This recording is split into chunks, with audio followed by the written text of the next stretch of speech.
يلا ولاد السلام عليكم. يلا ايه عشان ما اعطلكوش، انا عارف انتوا كنتوا في الجامعه وعندكم كورس بعد كده ولسه المفروض ان احنا بنذاكر بعدها، فعشان بس نبدا على طول ما اعطلكوش يعني. طيب السلام عليكم مره ثانيه. اعرفكم بنفسي، انا اخوكم الكبير، انا احمد الطوخي.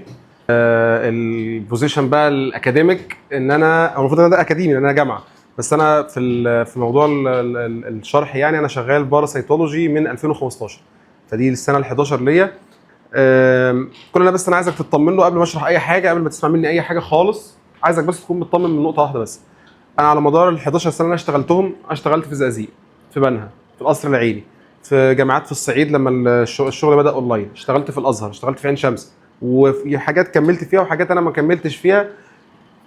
يعلم ربنا ويشهد ربنا ان والله انا عمري ما خدت منهج جامعه حطيته في جامعه ثانيه. فخليك مطمن من النقطه دي، ارجوك خليك مطمن من النقطه دي. دي اهم حاجه انا بالنسبه لي لما كنت طالب، دي كانت اهم حاجه بتفرق معايا، ان انا ما احبش ان انا الدكتور يشرح لي حاجه واكتشف مثلا في الاخر ان الدكتور مستسهل، فجايب منهج مثلا قاهره بيشرحه لي وانا قاعد في الزقازيق، او جايب منهج بنها وبيشرحه لي وانا في القصر العيني. لا، انا ما كنتش احب حاجه زي كده. لما كنا في سنه 5 ايام ما كانت البطنه في سنه 5، كان جالنا دكتور، والدكتور ده كان بيشرح منهج القاهره، وكان منهج الزقازيق مختلف، فكان بالنسبه لنا بيضلنا في الاول وفي الاخر. يعني انا متخرج بقالي كام سنه، بس في الاول وفي الاخر انا كنت طالب، فانا حاسس بيه. فانت لازم تكون مطمن من حاجه زي كده، ان اي ورقه هنشرحها، اي حاجه هناخدها، هي خاصه بمنهج كليتك وجامعتك بالظبط، تيبيكال مفيش فيها اختلاف. تمام؟ طيب، سمعتوا المحاضره الاولى؟ في حد قاعد هنا ما سمعش المحاضره الاولى؟ اول مره بره؟ فيرست تايم؟ معظم اول مره؟ تمام خلاص مفيش مشكله، عادي. اول محاضره دي كانت انتروداكشن، بتعرف الناس يعني ايه بارا، هي مهمه وموجوده عندنا في المنهج وبتنزل في الامتحان، ولكن هو احنا بنشرحها دايما على مرتين، مره في اول البلوك ومره في اخر البلوك، بس ضروري انتوا تفهموها، لازم تسمعوها، دي ما فيهاش كلام، فده ضروري بعد ما نخلص النهارده ان شاء الله تسمعوا. تعالى بقى النهارده نبدا بدايه جديده خالص، حاجه مختلفه. بسم الله الرحمن الرحيم، سم الله. معاك طبعا المذكره موجوده معاك مطبوعه لو انت عايز، موجوده معاك PDF على الجروب، زي ما انت حابب تذاكر مفيش فيها مشكله. تعالى كده يلا نبدا. بسم الله الرحمن الرحيم. ميديكال انتومولوجي. طيب قبل بقى ما نبدا، يعني ايه ميديكال انتومولوجي وادخلك اقول لك يعني ايه كلمه انتومولوجي ويبقى كلام كبير وانت شايف ان الدنيا ملخبطه، تعالى بقى ناخدها بالراحه واحده واحده كده. انا دايما بحب النسب، بحب اقول لك احنا موجودين فين، احنا موقعنا من الاعراب ايه. ركز بقى كده معايا الله يكرمك. الماده بتاعتنا يا دكتور اسمها باراسيتولوجي، وهي الماده التي تهتم بدراسة مجموعة كائنات اسمهم بارازايت. يبقى أنا المادة بتاعتي اسمها باراسيتولوجي. هستأذن حضرتك معلش يا دكتورة بس اقفل الباب معلش الله يكرمك. المادة بتاعتنا يا دكتور اسمها باراسيتولوجي، هي المادة اللي بتهتم بدراسة مجموعة كائنات كتير جدا يتجاوز عددها المئات بل الآلاف، اسمهم بارازايتس. طيب يعني ايه كلمه بارازايت يا دكتور؟ كلمه بارازايت يا اولاد لما تيجي تاخد الترجمه الحرفيه بتاعتها هتلاقي ان معناها متطفل. اذا الماده بتاعتنا هي علم دراسه المتطفلات او علم دراسه الطفيليات. طيب يعني ايه كلمه متطفل؟ دايما انا عندي مبدا ان العربي اصعب من الانجليزي، يعني انت لما قلت لي كلمه متطفل انا فهمت حاجه، انا ما فهمتش حاجه. طيب يعني ايه بقى كلمه بارازايت او يعني ايه كلمه متطفل؟ هي مجموعه كائنات، من الاخر يا دكتور الكائنات دي لا تستطيع ان تعتمد على نفسها اطلاقا. الكائن ده يا اولاد ما بيعرفش يعمل اي حاجه خالص. الكائن ده لا بيعرف ياكل نفسه ولا يشرب نفسه ولا يحمي نفسه ولا حتى يتكاثر لوحده ولا اي حاجه خالص. كائن عايش انه يكون عائل على كائن تاني، انه يكون يا دكتور معتمد في حياته كلها على كائن تاني، فالكائن ده بنسميه بارازايت. يبقى انا الماده بتاعتي هناخدها الموديول ده وهناخدها الموديول الجاي واللي بعده واللي بعده واللي بعده. طالما شفتني اعرف ان انا بشرح لك كائن حي لا يستطيع الاعتماد على نفسه ابدا، بيعتمد بقى على اي حاجه، يعتمد على الانسان، يعتمد على النبات، يعتمد على التربه، يعتمد على اي حاجه، فده كده اسمه بارازايت. يبقى انا الماده بتاعتي اسمها ميديكال باراسيتولوجي. It is the science that deal with parasites.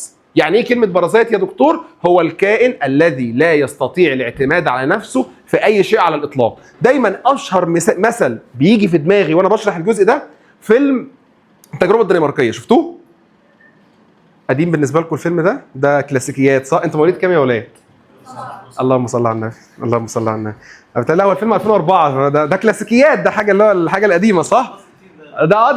ده صعب جدا. ده فيلم التجربه الدنماركيه بتاع عادل امام، ما شفتوش؟ والله ما شفتوه. انا الاسم اكيد شفته، يعني الاسم مش جديد. يا لهوي طب خلاص انا اسف خلاص ولا اي حاجه.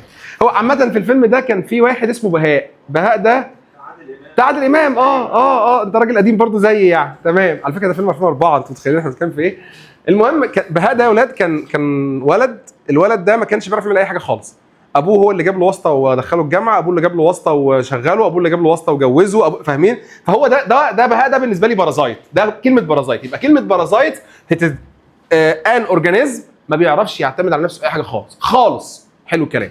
مادتي بقى ما اسمهاش باراسيتولوجي، اسمها ميديكال باراسيتولوجي. كلمه ميديكال دي يا دكتور دايما بترمز لرمز هيومن.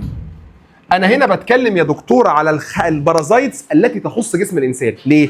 لو انا جيت شرحت لك باراسيتولوجي على مستوى الحياه، انا ممكن اشرح لك مثلا لا يقل عن مليون كائن اسمه بارازايت. طب انا مالي؟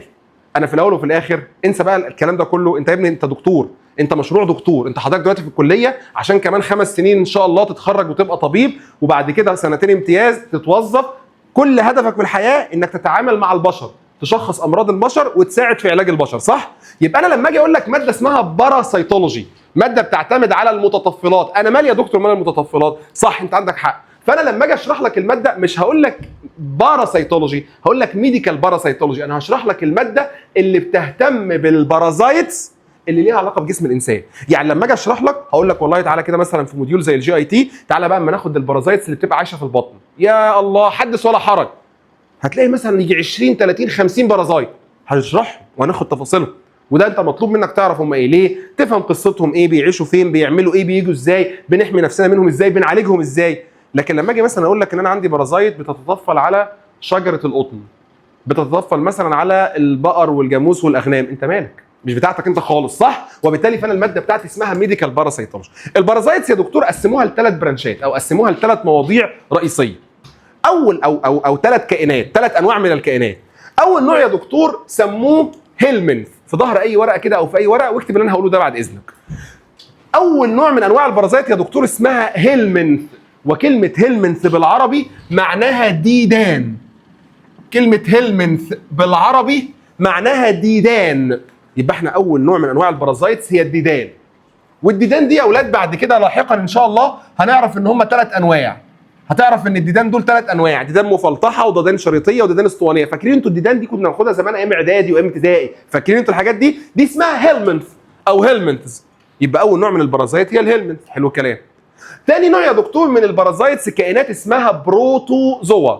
لما تيجي تقرا كلمه بروتوزوا هتلاقي لسانك بيقطع، بتقول بروتوزوا. اذا هي كلمه مكونه من مقطعين. كلمه بروتو معناها واحد، وكلمه زوا معناها خليه. اذا دي الكائنات اللي احنا بنسميها احاديات الخليه. يبقى البارازايتس 3 انواع. اول نوع هو عباره عن هيلمنث، كلمه هيلمنث يعني ديدان، ودي ليها تقسيمه مش بتاعتنا النهارده خالص. تاني نوع يا دكتور اسمها بروتوزوا، كلمه بروتو معناها واحد وزوا معناها خليه. اذا دي الكائنات اللي احنا بنسميها احاديات الخليه. دي كائنات كتير جدا، كل ما يميزها انها الجسم عباره عن خليه واحده. هو خليه واحده، الجسم بيتولد كخليه، بيعيش كخليه، بيموت كخليه، هي خليه مفيش اكتر من كده. مثالها كان في حاجه اسمها اميبا، سمعتوا عنها قبل كده؟ سمعتوا عن الاميبا؟ حد كان ثانويه عامه مصريه هنا؟ محدش كان ثانويه عامه مصريه؟ طب في الشهادات حتى خدتوا قبل كده درس اسمه ملاريا؟ سمعتوا عن الملاريا؟ اهو الاورجانيزم اللي بيعمل ملاريا اسمه بلازموديوم، ده نوع من انواع البروتوزوا، مش بتاعتنا دلوقتي خالص، مش عايزك تعرف اي حاجه عنها. برضه البروتوزوا دول يا دكتور عباره عن 3 انواع او 4 انواع، وبرضه مش عايز اعرف منها اي حاجه. طالما حاجه مش في صلب الموضوع، طالما حاجه مش عليا، انا مش هثقلك بيها. يبقى ده النوع الثاني. اما النوع الثالث بقى يا دكتور وهو موديول الاف اتش بي ونص موديول الام اس كي، هو الارثروبود. يبقى ركز بقى معايا في الكلام ده. يبقى بارازايت يا دكتور او ميديكال باراسيتولوجي it is the science that deal with parasite which affect المان. البارازايتس عباره عن 3 كاتيجوريز. هيلمنث يعني ديدان وبتختلف، في دود رفيع، في دود طويل، في دود شبه الاسطوانه مش بتاعتنا. رقم 2 بروتوزوا احاديات الخليه، في منها اميبا وسيليت وفلاجيليت وسبروزوا مش بتاعتنا. اما رقم 3 يا دكتور فهو الارثروبود، وهو الاساس بتاع الترم ده عند حضراتكم. طيب يعني ايه يا دكتور بقى كلمه ارثروبود؟ ارثروبود برضو لما تيجي تقراها هتلاقي لسانك بيقطع. ارثرو بود، كلمه ارثرو معناها جوينتد، وكلمة بود معناها قدم. كلمة ارثرو معناها جوينتد يعني مفصل. انتوا عارفين لما واحد يجي له التهاب في المفاصل عارفين بنسميه ايه؟ بنسميه ارثرايتس. لما تسمع كلمة ارثرايتس اعرف ان الشخص ده عنده التهاب في المفاصل. اصل كلمة ارثرو معناها مفصل، وكلمة بود معناها قدم. يعني ايه يا دكتور؟ طب جمع لي الاثنين كده مع بعض. الكائنات ذات الاقدام المفصليه، انت عارف بيسموها بالعربي يا دكتور الكائنات دي المفصليات. بيسموها ايه؟ المفصليات. كلمه كبيره قوي، دايما العربي صعب. طيب هناخدها مجازا وهي غلط، بس لحد ما تفهم الدنيا ماشيه ازاي. كلمه ارثروبود يا دكتور بالعربي معناها الحشرات. ايه ده يا دكتور؟ الحشرات اللي هي الحشرات؟ الحشرات اللي هي الحشرات. الناموس، الدبان، الامل، البراغيث، الصراصير، البق، الجراد، العته، العنكبوت، العقرب. هي دي يا دكتور. كلمه ارثروبود يا اولاد هي يعني بالفلاحي كده زي ما احنا بنسميها الحشرات. هي الاسم العلمي مفصليات. هي عباره عن مجموعه كائنات يا دكتور. لما تيجي تبص عليها كلها كائنات انفرتبريت يعني لا فقاريه. يعني لما تيجي تبص عليها انا كانسان انا فيرتبريت. ليه؟ عندي عمود فقري موجود ورا اهو، ده شغلي انا وده تخصصي انا اهو موجود. كذلك الحيوانات الكبيره عندها عمود فقري فبيسموها فيرتبريت. اما دي لانها كائنات صغيره فهي ما عندهاش عمود فقري، هي عباره عن انفرتبريت. فيقول لك والله ان الارثروبودز دي يا دكتور عباره عن، تعال لو عايز تيجي مش مشكله، مش دلوقتي شويه كده. كلمة ارثروبود يا دكتور هي عبارة عن invertebrate organisms يعني كائنات لا فقارية. بس أهم ما يميز هذه الكائنات يا دكتور، ودي حاجة مميزة جدا، إنك لما بتيجي تبص عليها بتلاقي دايما جسمها عبارة عن قطع متوصلة ببعض. يعني تلاقي كده راس مربوطة بعد كده بثوركس مربوطة بعد كده بأبدومن. حتى لما تيجي تبص على الأبدومن بتلاقي الأبدومن ده سيجمنتد أو تلاقيه متقطع. لما تيجي تبص على هذه الكائنات هتلاقي دايما ان الكائن بيبقى عنده رجول ورجله عامله زي المفاصل كده، مفصل في مفصل في مفصل في مفصل، بتلاقي حاجه بالمنظر ده. يبقى كلمه ارثروبود يا دكتور بالعربي، كلمه ارثروبود بالعربي معناها مفصليات. هي عباره عن كائنات لا فقاريه، عباره عن انفرتبريت اورجانيزمز يعني كائنات حيه ما عندهاش عمود فقري. بس اهم ما يميزها ان هذه الكائنات يا دكتور بتبقى بتارتكيوليت وذ ايتش اذر. يعني كل جزء بيمسك في الجزء اللي بعده، وده بيمسك في اللي بعده، والرجل بتمسك في الجسم، والرجل بتمسك في الثوركس، والرجل بتمسك في الراس، وهكذا. فيسموها ارثروبود. العلم المنوط بيه شرح الارثروبود اسمه انتومولوجي. افتح بقى المذكره. يبقى نقول تاني بالراحه. انا يا دكتور الشابتر بتاعي او الموديول بتاعي اللي هو موديول الاف اتش بي المفروض ان هو بيركز على علم مهم جدا اسمه ميديكال انتومولوجي. ركز معايا الله يكرمك. كلمة انتومولوجي يا دكتور it is the science. لما تقرا كلمة اولوجي في اي حتة في الدنيا ده ساينس. فلما اقول لك انتومولوجي، اولوجي يعني ساينس، it is the science that deal with the arthropods. يعني ده العلم اللي بيهتم بدراسة مجموعة كائنات بنطلق عليها اسم الارثروبود او بالعربي مفصليات او مجازا حشرات. يبقى كلمة ميديكال انتومولوجي هو عبارة عن الساينس that deal with arthropods. طيب دكتور معلش خدني على قد عقلي، انا ليه ادرس حشرات؟ انا ليه ادرس دبانة؟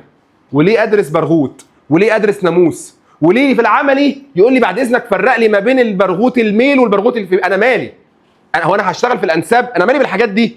لا يا دكتور، انا هدرسها لك لسبب واحد بس، ان هذه الكائنات اللي اسمها الارثروبود ليها دور في حياتك كطبيب، انها يا اما بتسبب امراض البشر اللي انت هتعالجهم، يا اما بتنقل امراض للبشر اللي انت هتعالجهم. يبقى انت لازم تفهم الارثروبود، لازم اكون عارف الارثروبود دي عباره عن ايه، وبتنقل امراض عامله ازاي، وشكلها اخباره ايه، وبتعيش فين، ومواصفاتها ايه، عشان انا لما اجي اشتغل اعرف الحاجات دي موجوده فين واقضي عليها. ولو اشتغلت متاخر وكانت اوريدي بدات تعمل مرض وتنقل مرض اعرف اعالج البشر دول. يبقى يا دكتور كلمه ميديكال انتومولوجي، افتح معايا المذكره اول سطر عندك. ميديكال انتومولوجي it is the science that deal with arthropods which cause or transmit diseases to man. يبقى انا بتكلم على الكائنات التي تسبب امراضا او تنقل امراضا لجسم الانسان. حد عنده مشكله في الكلام ده؟ يرحمكم الله. طيب انت بتقول لي يا دكتور ان كلمه انتومولوجي معناها it is the science that deal with arthropod. طب يعني ايه بقى كلمه arthropod؟ كلمه arthropod يا دكتور اكتب عليها كده بالعربي مفصليات بين قوسين حشرات، اكتب عليها كده مفصليات بين قوسين حشرات. يعني ايه كلمه arthropod؟ هي عباره عن invertebrate organism. invertebrate يعني لا فقاريه، يعني ما عندهاش عمود فقري، يعني ما عندهاش vertebral column، يعني كائن صغير. انا بكلمك يا دكتور على مستوى كائنات، ارجوك تخيل انا بتكلم في ايه؟ انا بتكلم في ناموس ودبان وامل وبراغيث وصراصير. انت فاهم انا بتكلم في ايه؟ انت صح، انت داخل قاعه مظبوط، انت في طب. انت في طب مؤقتا، بس اعرف من الكلمتين دول لحد ما تعرف الحاجات دي ريليتد لطب بايه. يبقى هذه الكائنات منطق ان هي ما عندهاش عمود فقري، فهي مفصليات، يقول لك انفرتبريت اورجانيزم. بس هذه الكائنات يا دكتور تقول لك ان البادي بارتس ارتكيوليت وذ اتش اذر، يعني اجزاء الجسم المختلفه بتقعد يا دكتور تربط بعضها ببعض عن طريق ارتكيوليشن. كلمه ارتكيوليشن معناها مفصلي، يعني يا دكتور عامله زي المفصل. كان زمان برضو ايام ما اعرفش كانت موجوده، بس اكيد موجوده في كل عصر وكل حيوان. كان في زمان لعبه كده عامله زي الدوده لونها اخضر. الدوده دي بتبقى حتت حتت حتت كده مربوطه في بعض. عارفين الاكسليفون اللي هو الطلبه بتقعد تعمل عليه موسيقى ده؟ يا ولاد ما تحسسونيش ان انا عجوز يا ولاد، ابوس ايديك عشان خاطري. عارفين طب اللعبه اللي هي الدوده دي؟ الدوده دي يا دكتور بتبقى حتت حتت حتت كده، وهي فعلا مفاصل، مفصل ماسك في مفصل ماسك في مفصل. هي دي الحشرات، هي دي الارثروبود. يبقى كلمه ارثروبود هي عباره عن انفرتبريت اورجانيزم، جايه من كلمه ارثرو معناها مفصل، وبود معناها قدم. هي عباره عن انفرتبريت اورجانيزم in which the body parts articulate with each other. حلو الكلام. ارتكيوليشن يعني ربط مفصلي، يعني لما بتيجي تمسك، انا ممكن امسك الحاجه كده ثابته، وممكن اخليها مفصل تتحرك زي ايديا، ده مفصل، ده كده اسمه مفصل. لكن في عندي مثلا عظم، او في عظمه الجمجمه بتاعتي عباره عن 8 أو 9 عظمات، هل انت تعرف تحرك حتت من عظم الجمجمه؟ ده ما اسموش ارتكيوليشن.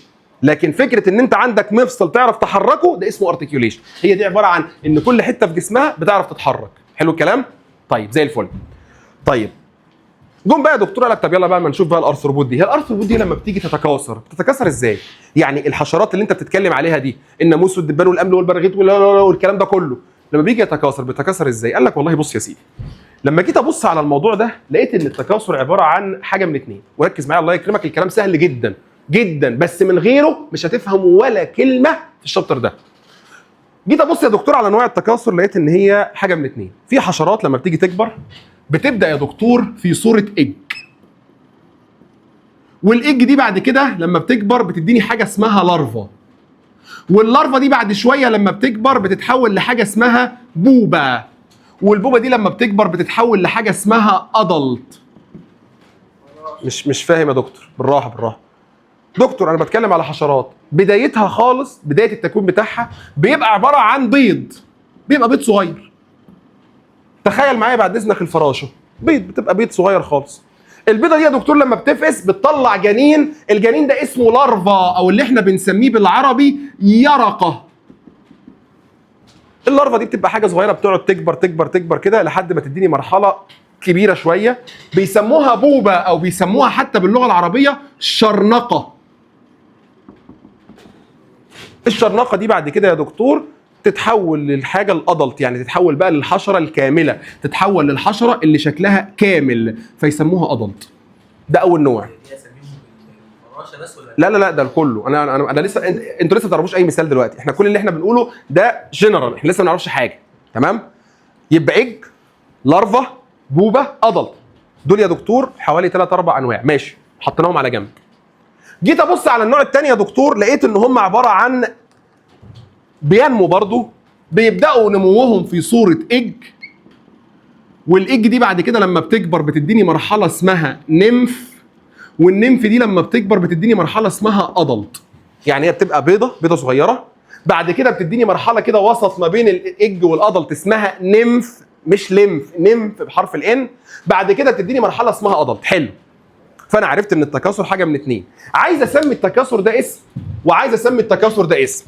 يعني عايز اسمي نوع الريبرودكشن، ثانيه واحده يا دكتور، عايز اسمي نوع الريبرودكشن ده اسم، وعايز اسمي نوع الريبرودكشن ده اسم. اسميهم ايه؟ قال لك طب فهمني الاول، انا مش فاهم حاجه، انت كل اللي انت قلته لي اسماء. طب تيجي كده بفهمك نقطه صغيره، بص كده ركز معايا الله يكرمك. لما جيت ابص على اول نوع يا دكتور من انواع التكاثر اللي هو عباره عن ايج، ولارفا وبوبا وادلت. كده كده مرحله الايج دي مرحله صغيره اماتيور، ومرحله اللارفا مرحله صغيره اماتيور، ومرحله البوبا مرحله صغيره اماتيور. اما المرحله الوحيده اللي ماتيور هي مرحله الادلت. حلو. جيت ابص على الايج، سيبك من الايج ماليش دعوه بيها، جيت ابص على مرحله اللارفا لقيت ليها شكل معين موجود هوريه لك دلوقتي. ماشي. جيت ابص على البوبه لقيت ليها شكل تاني خالص مختلف عن اللارفا. جيت ابص على الادلت لقيت ليها شكل مختلف عن اللارفا ومختلف عن البوبه. مش فاهم يا دكتور؟ يعني هذا النوع من التكاثر اللي فيه الحشره كبرت من كونها ايج اللارفا البوبه الادلت، مرحله اللارفا مختلفه شكليا عن مرحله البوبه، مختلفه شكليا عن مرحله الادلت. قال لك خلاص لو انت عايز تسمي التكاثر ده اسم سميه بص التكاثر الذي حدث فيه تعدد في الاشكال بشكل كامل. مش فاهم يا دكتور؟ قال لك انا هسمي التكاثر بتاع الحشرات بصفه عامه هسميه ميتا مورفوزز. اصل كلمه ميتا معناها متعدد، كلمه ميتا معناها متعدد، وكلمه مورفوزز جايه من كلمه مورفولوجي يعني شكل. يعني عايز يقول لك يا دكتور ان التكاثر انا هنا هسميه بناء على تغير الشكل. جيت ابص لقيت ان الانواع الحشرات اللي بتكبر في صوره ايج ثم لارفا ثم بوبا ثم ادلت، مرحله اللارفا ليها شكل، مرحله البوبا شكل تاني خالص، مرحله الادلت شكل تالت خالص. فقال لك خلاص انا هسمي التكاثر ده بص انت لما تسمع اسمه هتقول صح انت عندك حق. سموه كومبليت ميتا مورفوزز. يعني ايه بقى يا دكتور؟ يعني هذا التكاثر حصل فيه تعدد في الشكل بصوره كامله. دكتور انا مش فاهم. اقلب المذكره، هات الصفحه الثانيه، هات الصفحه الثانيه كده اللي في المذكره. بص كده يا دكتور، افتح الصفحه الثانيه كده. بص يا دكتور الرسمه اللي على شمالك هتلاقي ايج، سيبك من الايج. بص اللارفا شكلها عامل ازاي؟ ما اعرفش شكلها ايا كان شكلها، انا مش هناسبها. طب بص البوبه، هل في تشابه ما بين اللارفا والبوبه؟ لا. طيب سيب البوبه. بص الادلت، هل في تشابه ما بين الادلت والبوبه؟ هل في تشابه ما بين الادلت واللارفا؟ يعني في هذا التكاثر حصل اختلاف تام في الشكل، فيسموا النوع ده كومبليت ميتا مورفوزز. اصل كلمه مورفوزز معناها شكل، وميتا معناها متعدد، وكومبليت معناها حدث بشكل كامل. في مشكله في الكلام ده ولا اي مشكله؟ حلو قوي. طيب جيت ابص يا دكتور على اللي بعدها لقيت ان النوع الثاني من الحشرات لما بتيجي تكبر بتكبر في صوره ايج ثم نمف ثم ادلت. جيت ابص يا دكتور على مرحله النمف دي لقيت ليها شكل معين انا ما اعرفوش. بس جيت ابص على مرحله الادلت لقيت ان الادلت شبه النمف. مش فاهم. نفس الصوره اللي كانت جنبك. بص كده، بص كده يا دكتور، ايه المنظر ده؟ دي مرحله نمف، ودي نمف، ودي ادلت. واخد بالك ان هم عليكم السلام، واخد بالك ان هم متشابهين، واخد بالك ان هم شبه بعض، برغم ان في واحده منهم بتبقى صغيره. يعني النمف دي مرحله اماتيور لكن دي مرحله ماتيور، وبرغم ان باين ان دي صغيره ودي كبيره، لكن الجنرال كرايتيريا شبه بعض. صح؟ طيب انت يا دكتور قررت ان انت تسمي التكاثر بتاع الحشرات ميتامورفوزس، صح؟ ماشي يا دكتور، انا هثبت لك كلمه ميتامورفوزس على اساس ان كلمه ميتامورفوزس دي معناها التعدد في الشكل. هنا التعدد في الشكل تم بشكل كامل ولا غير كامل؟ غير كامل، فيسموا النوع ده انكمبليت ميتامورفوزس. لا انتوا شكلكم كده فاصلين، لا مش عاجبني انتوا فاصلين. صحصحوا معايا. دكتور عشان الحشرات تكبر قدامها كام احتمال؟ 2. الاحتمال الاول انها تبقى ايج ثم لارفا ثم بوبا ثم ادلت. في هذا الاحتمال اللارفا ليها شكل، والبوبا شكل تاني، والادلت شكل تالت خالص، فيسموا النوع ده ميتامورفوزس. كلمه ميتا معناها متعدد، وكلمه مورفوزس معناها شكل. يعني حصل تعدد في الشكل، حصل تغير في الشكل، والتغير ده تم بشكل كامل ان كل مرحله مختلفه عن اللي قبلها، فسمى النوع ده كومبليت ميتامورفوزس. انت عارف يا دكتور بيسموه اسم تاني بس هو رخم قوي، له اسم تاني بس رخم قوي. بيسموه ايه؟ بص كده، بيسموه هولو ميتا بوليس. اسمه هولو ميتابيوس. كلمه هولو معناها كومبليت، كلمه هولو معناها كومبليت، وكلمه ميتا معناها متعدد، وبولس معناها مورفولوجي. مش مشكله، ما تحفظوش، اشطب عليه. مش عاجبك الاسم اشطب عليه. ده اسمه هولو ميتوبولس، مش هيسال عليه. انا بقول لك طالما قلت لكم اشطبوا على حاجه اشطبوا على حاجه. بصوا يا اولاد، انا عندي مبدا هيعجبكم قوي. في الباره في حاجه وانت بتذاكرها مش عاجباك اشطب عليه.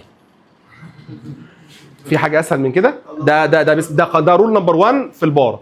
انت في حاجه مش عاجباك، في حاجه مش داخله دماغك، اشطب عليه. يا دكتور ده يا عم انا بقول لك اشطب عليه. يا سيدي اشطب عليه، انا بقول لك اهو هتلاقي معلومه قد كده. يا عم انا بقول لك اشطب عليه.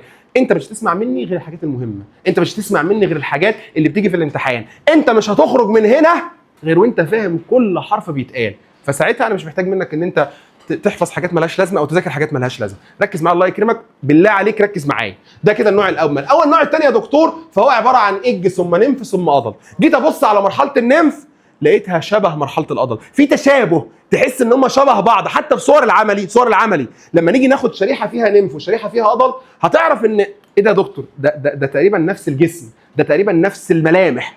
في اختلاف وتعرف تفرق ما بينهم كويس، ولكن كرايتيريا جنرال كده شبه بعض. فقال لك والله طالما هنا يا دكتور الاثنين شبه بعض معناها ان التعدد في الشكل، هو اكيد في اختلاف في الشكل بس التعدد ده تم بشكل كامل ولا غير كامل؟ غير كامل، فسمى النوع ده انكمبليت ميتامورفوزس. نعم يا دكتور. ايه؟ انت مش هتحط اي حاجه، انت هتشوف الحاجه موجوده فين وتروح تحلها. انت مالكش دعوه باي حاجه، احنا اللي هنحط، احنا كدكاتره بار احنا هنحط، فهنحط بقى الدبان ونحط كل حاجه. ايه؟ هل ده منطق؟ هل لما نيجي نقول ان في بيضه وفي حشره هل دول شبه بعض؟ البيضه دي حاجه مختلفه ماليش دعوه بيها، تمام؟ سيب بس العمل وسيب الاشكال دي كلها نعرف نظبطها مع بعض.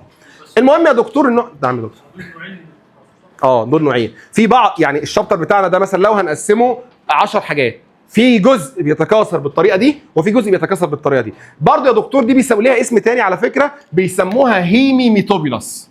يعني ممكن يقول لك انكمبليت ميتامورفوزز او ممكن يقول لك كلمه اسمها هيمي ميتوبيلس. مش مشكله، اعرف بس كلمه كومبليت وانكمبليت، مش عايز منك اكتر من كده. ما هو التكاثر هو النمو. التكاثر هو اللي هو التزاوج. لا مالناش دعوه، ده نمو بقى. يعني عايز تعتبرها جروث تعتبرها جروث، بس هو ده النمو.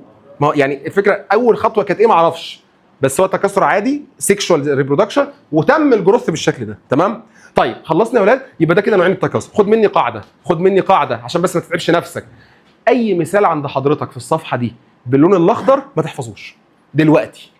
اي مثال عندك في الصفحه دي، احنا في اول صفحه يا ولاد، افتح اول صفحه كده في المذكره هتلاقي عندك كل حاجه تحتها مثال. ارجوك ما تحفظش الامثله.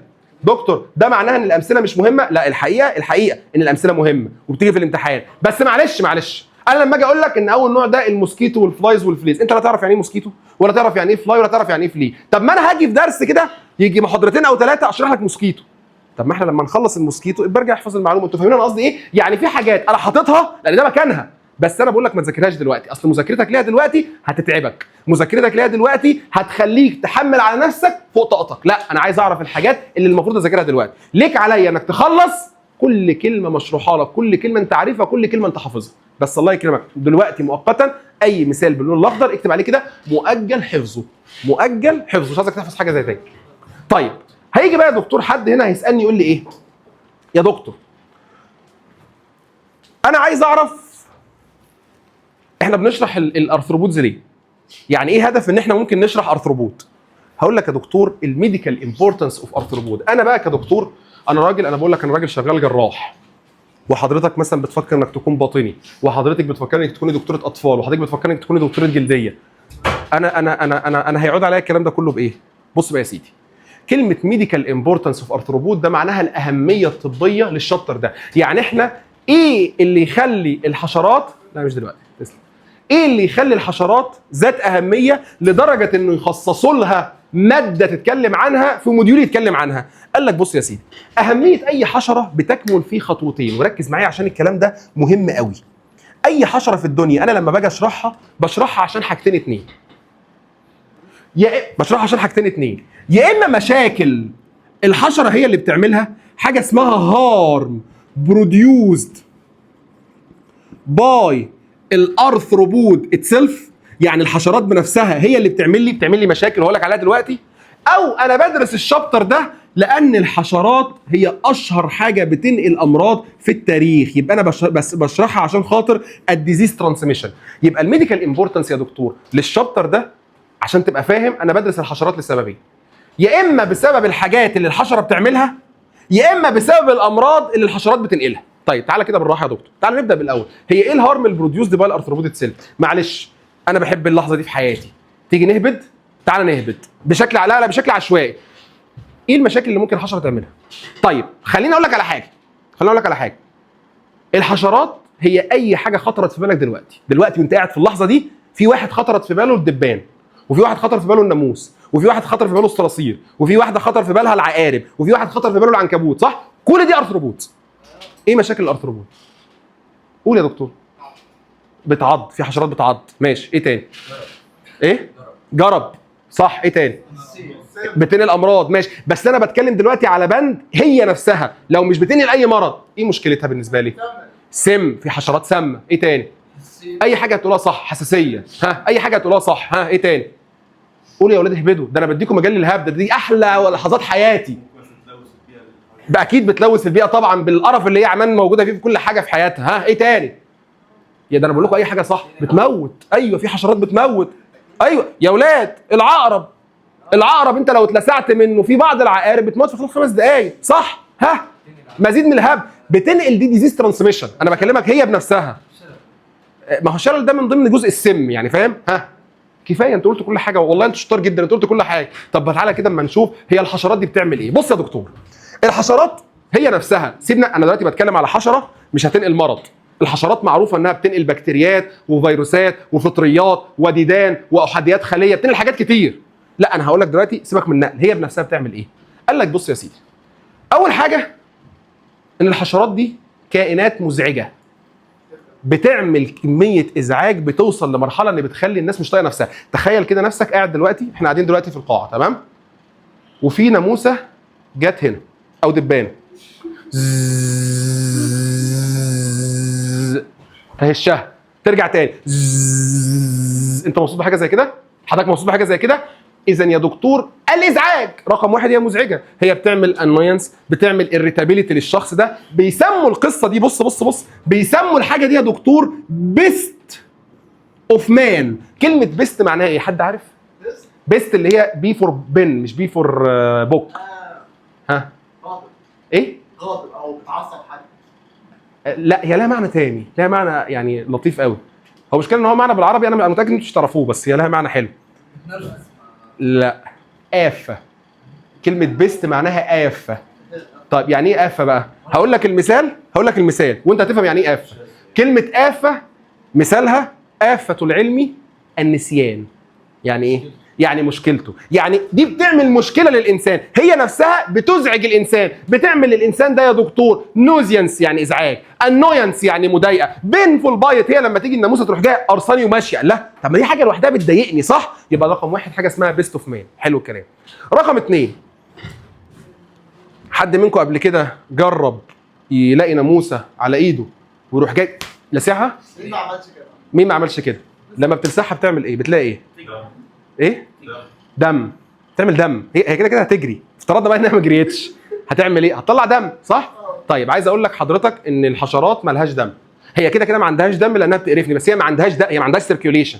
انت عارف الدم ده عباره عن ايه؟ الدم ده عباره عن دم انسان قبلك، هي قرصته وخدت دمه. ما هو ده نقل المرض، هي خدت دم من شخص الله اعلم كان سليم ولا مريض. تخيل بقى ان حظه الوحش ان هو كان مريض، جات لي انا راحت جايه نقلاني. انت عايز تقول يا دكتور؟ عايز اقول لك ان الحشرات دي بتعمل حاجه اسمها بلاد لوس. ما هو لما انا اكون قاعد مسافر مثلا سفريه ورايح حته في افريقيا، انت رحت تنزانيا، رحت السودان، رحت الصومال، رحت اي مكان، تخيل ان انت بتتقرص كل يوم حوالي مثلا 30 40 قرصه. لو كل قرصه اتسحب منك ملي دم، انت بتفقد في اليوم الواحد حوالي 30 40 ملي. متخيل اللقطه ماشيه ازاي؟ انا مش بتكلم على نقل امراض، انا بتكلم فقط على البلاد لوس. يبقى رقم 1 بيست اوف مان، رقم 2 بلاد لوس. حلو. رقم 3 وجود الحشرات خلق نوع جديد من الخوف اسمه الخوف من الحشرات. يعني يا دكتور، يعني يا اولاد احنا عندنا الفوبيا او الخوف انواعها كتير جدا. ايه اللي بيخلي فيه خوف؟ ان في حاجه بتخليني اخاف منها. يعني ايه انا عندي فوبيا من الاماكن المغلقه؟ يعني في مكان مغلق انا لقيت نفسي بخاف منه. يعني ايه فوبيا من الاماكن المرتفعه؟ يعني في مكان مرتفع انا بخاف منه. طب لما اجي اقول لك ان في حشرات، اشهر مثال ومحدش يقول لا، الصرصار اللي بيطير بنترعب منه. انا شخصيا بترعب منه. تخيل لما اكون شحط كده ومعايا ابني والاقي صرصار طرف، اسيب ابني واجري. متخيل؟ اذا يا دكتور وجود الحشرات خلق نوع من الخوف اسمه الخوف من الحشرات. انت بتنسى، انت مشكلتك ان انت بتنسى.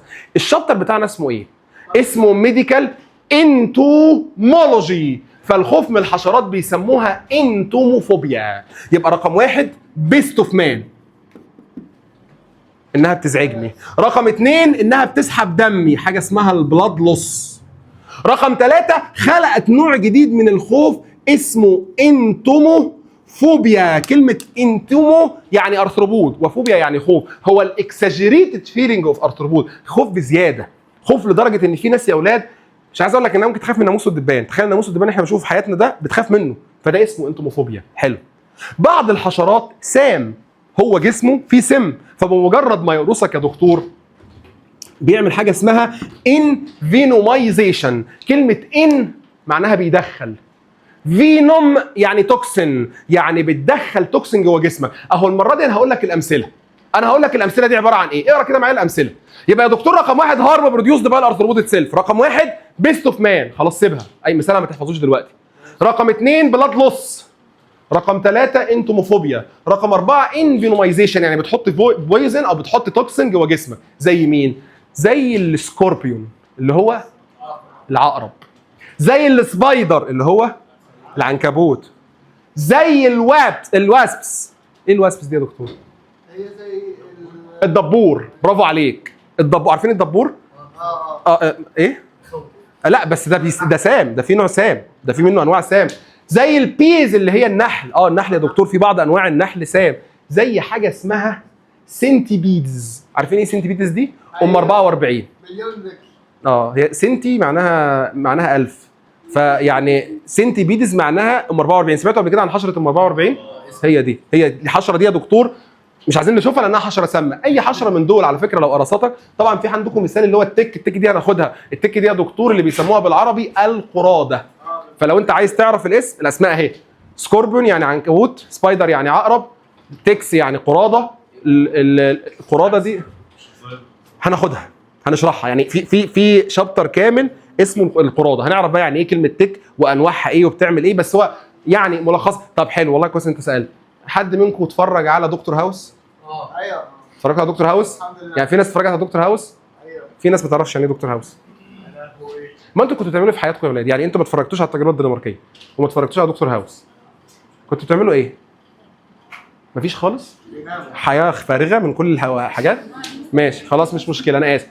كان في حلقه في دكتور هاوس كان فيها موضوع التك ده، لما نيجي نشرحه ان شاء الله هبقى اجيب لك جزء الحلقه دي. تمام؟ المهم انها حشره ثمانيه الاقدام، معروف انها بتلزق في جسم الانسان، ولما بتلزق بتقعد تضخ سموم جوه جسمه، بتوصل لمرحله انها بتشل جسم الانسان. دي اسمها التكس.